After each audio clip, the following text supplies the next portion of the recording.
आप एक व्यक्ति का विरोध करते करते मैं कांग्रेस की मानसिकता को समझ ही नहीं पाया कि आप एक व्यक्ति का विरोध करते करते आप ये तक भूल गए कि आप देश का अपमान करने लग गए। क्या भारत को बेचना, इसकी कल्पना भी कोई कर सकता है? ये सोच भी कैसे आती है कांग्रेस नेताओं के जहन में? पर स्वाभाविक है, उन लोगों के जहन में सोच आ सकती है जिन्होंने पूरे देश को बंदी बनाने का काम किया हो इमरजेंसी देश में लगाकर। उन लोगों के जहन में जरूर ये सोच कभी ना कभी आई होगी कि क्या हम लोग अपने देश को भी बेच दें। ये वही लोग हैं जिनके कार्यकाल में एक से एक बड़े घोटाले इस देश ने देखे।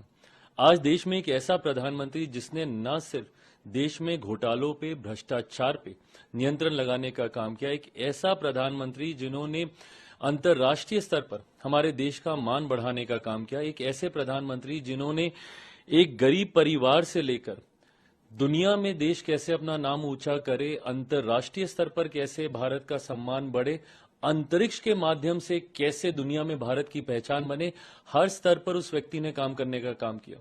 एक ऐसा व्यक्ति जिसने गांव में महिला के स्वास्थ्य की चिंता करके शौचालय तक की भी सोच रखी, तो वहीं अंतरिक्ष के माध्यम से देश को कैसे सुरक्षित रखा जाए, इसकी भी चिंता उस प्रधानमंत्री ने की। और उनके लिए अब इस तरीके की भाषा का आप इस्तेमाल कर रहे हैं।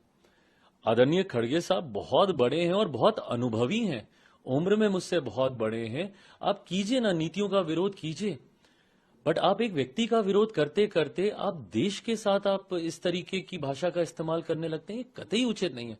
आप हमारी सरकार को नीतियों पे घेरिए, आपको जितने सवाल हमारी सरकार से करने आप कीजिए, आपके पास पूरा हक है, पूरा अधिकार है, पर इस तरीके की भाषा का इस्तेमाल करना हमारे देश के लिए ये कतई उचित नहीं है। मुझे नहीं लगता कि कोई भी भारतीय इस बात को कभी भी स्वीकार करेगा या आपका कभी भी सम्मान करेगा जिस तरीके की भाषा का आपने इस्तेमाल किया देश को बेचने का।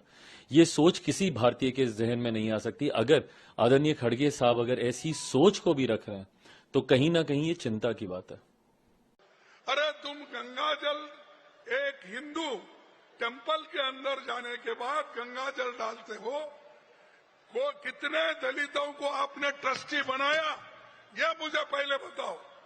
जब आप हिंदू धर्म के ट्रस्टों में हिंदू को नहीं डालते, अछूतों को नहीं डालते, पिछड़े लोगों को नहीं डालते, अति पिछड़ों को नहीं डालते, आपको क्या अधिकार है कि मुसलमानों के वक्फ बोर्ड में नॉन हिंदू डालने का, नॉन मुस्लिम डालने का?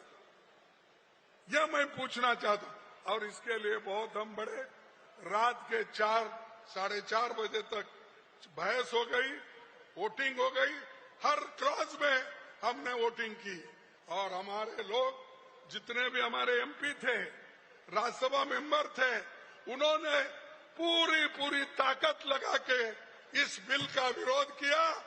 और आज भी हम चाहते हैं सरकार उस बिल को वापस लो। यही हमारा मकसद था, इसलिए हम लड़ रहे हैं।